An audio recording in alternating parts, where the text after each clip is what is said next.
I've been saying this for years, that the Giza Plateau is so much more than just the three Great Pyramids.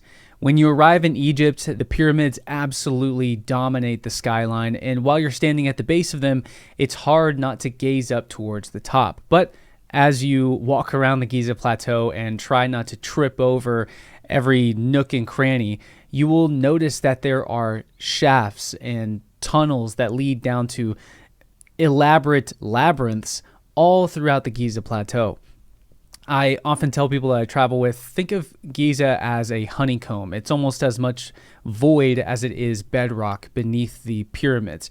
And for everything that's a little bit questionable about this new SARS scan that's come out in relation to the Khufu pyramid, what it has done is highlight this fact that there is so much more to the Giza Plateau than just the three Great Pyramids. And this was never more evident to me than when I was finally able to visit Giza. If you haven't been to Egypt, it can be hard, if not impossible, to get a real grasp on the size and scale and the massiveness of the pyramids, let alone everything that's around the pyramids, such as the mortuary temples or this large basalt floor that sits at the base of Khufu's pyramid, or the various mastabas and funerary buildings scattered all throughout the site. It's an incredibly dense archaeological site. And it's not without proper cause that the pyramids take up so much of the limelight, but it does tend to drown out some of the other thought-provoking and compelling aspects of the Giza Plateau, of which other scholars and independent researchers may find even more interesting than the pyramids themselves. One of my favorite aspects about Giza is the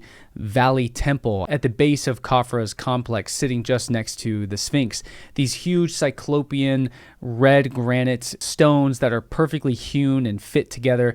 It's absolutely amazing and really one of a kind even in Egypt itself. When you look at everything that's in Khufu's complex, including the Sphinx Temple, the Valley Temple, and the Sphinx itself, the Pyramid of Khufu, the middle pyramid sitting up in the middle of the Giza Plateau, actually sort of fades in the background and is the least interesting part of that entire complex. I find that when I'm standing outside of the Valley Temple and I'm looking at the docks where this tributary of the ancient Nile ran right up to the Valley Temple and the Sphinx Temple, and you had the pyramids overlooking it, I find that imagery of what ancient Egypt must have looked like during its heyday to be incredibly evocative. And in some ways, that's really only something that you can get a grasp on by visiting Egypt. When you visit Giza, it's hard not to have your eyes constantly gazing up towards these gigantic pyramids cutting through the sky. Even at their youngest date of around 4,500 years ago, they are still the most massive buildings ever built. And this was all being done while most of the rest of the world was still toying with sticks and living in thatch and wood huts. We find the pyramid strange because it challenges us to contemplate and comprehend a reason to build something that is still the heaviest building in the world at around 6 million or more tons. Even the oversimplified explanations of the pyramids just being tombs must be an understatement. They must be more than just that. But today we're going to talk about the other element of Giza. Most people don't realize that around 70 to 80% of Giza's archaeological site is actually below your feet. There are an incredible amount of buildings on the Giza Plateau that are continually being buried by the desert sand, some of which were known of and excavated over a century ago and have been lost to the sands of time since then. Archaeologists do not know where some of these mastabas exist today. And if you decide to tread off the beaten path around the southern end of the plateau,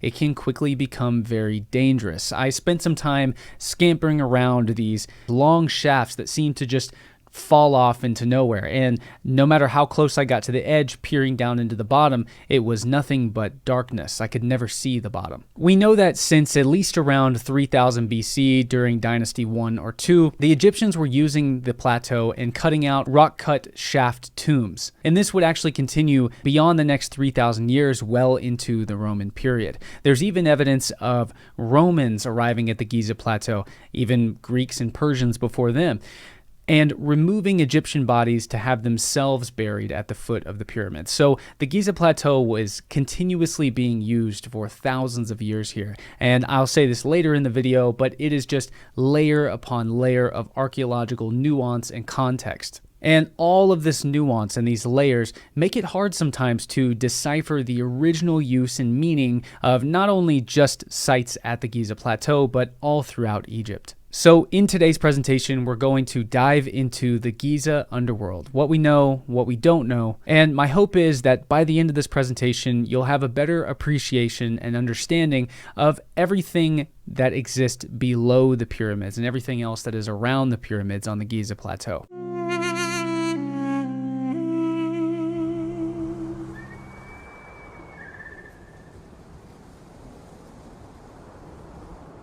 A couple of months ago, I ventured down the long descending passage within the Great Pyramid. It was about midnight. The Giza Plateau was closed, and it was a very surreal and personal experience. The countless centuries that these stones had sat in darkness, and now I was there within the lowest depths of the pyramid itself, it was a profound feeling. And a great irony about the subterranean chamber that sits below the pyramid is that in its incomplete state, it tells us so much more about the workmen and the methods by which the rock-cut portion of the pyramid was carved out than a finished portion of the pyramid would. But at the same time, this also leaves us with absolutely no clue as to what the subterranean chamber was intended to be used for. The chamber itself is incomplete, with only about half of it being fully cut and quarried away. One theory is that the descending passage in the subterranean chamber may actually be older than the pyramid itself, or at least were cut out before the foundation of the pyramid had been laid. Another idea is that the subterranean levels were being cut out alongside the construction of the pyramid, but as the height of the pyramid increased, it became too difficult to constantly haul out the stone that was being cut and chipped away, so work on the subterranean levels were never finished. Now, I proposed this in a previous presentation, but I don't actually think that the subterranean level was intended to be the burial site. In the time that I've spent studying the 4th dynasty, what I think we're seeing is a change from the 3rd into the 4th of pharaohs now seeing themselves as not just being the high priest of their god, but now ascending to become an amalgamation of the god itself, or a conduit of the god's power, a physical embodiment of the god himself. And so I wonder if these burial chambers that are high above ground, over 100 feet above ground, I wonder if this is not the pharaoh saying, unlike the rest of the Egyptians being buried alongside me, who are all being buried in the subterranean levels inside the ground, I am the living embodiment and the power of a god. Therefore, I must be buried above ground.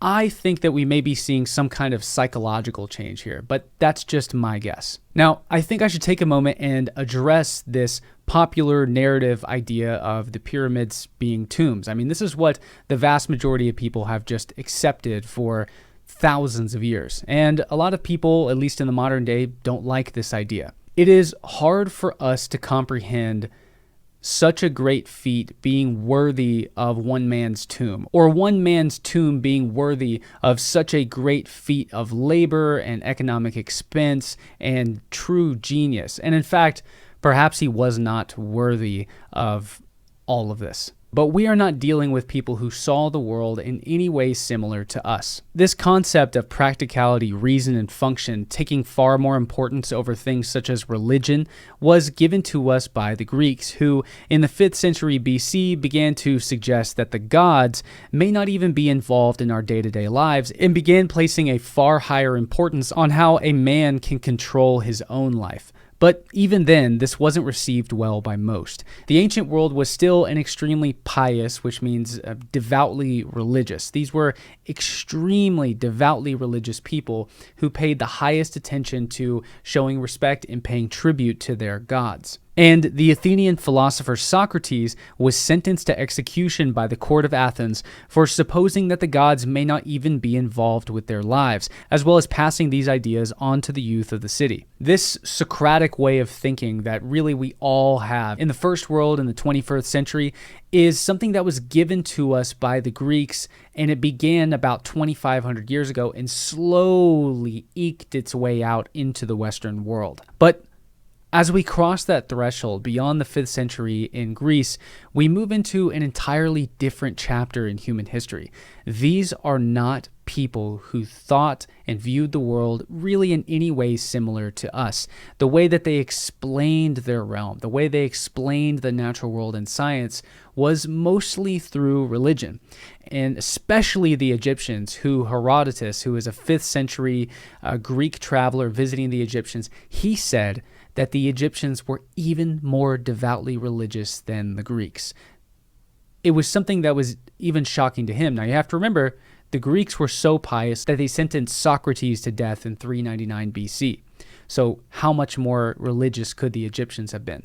So they viewed their pharaoh as the literal physical embodiment of the high god, whichever patron deity it is during this era. During the 4th dynasty, it would have been the god Ra. This is the kingdom of the sun god. So we have to realize that we cannot impress upon the ancient Egyptians our standards of what we think is reasonable in the modern world, because we are dealing with people who are almost nothing like us. And really, that's what makes them so fascinating. And once I understood this, it made the study of the Egyptians so much more gratifying, so much more deep, so much juicier, because you're studying people who are so different than us. When you finally grasp this, it opens up your mind to an entirely new realm of possibilities.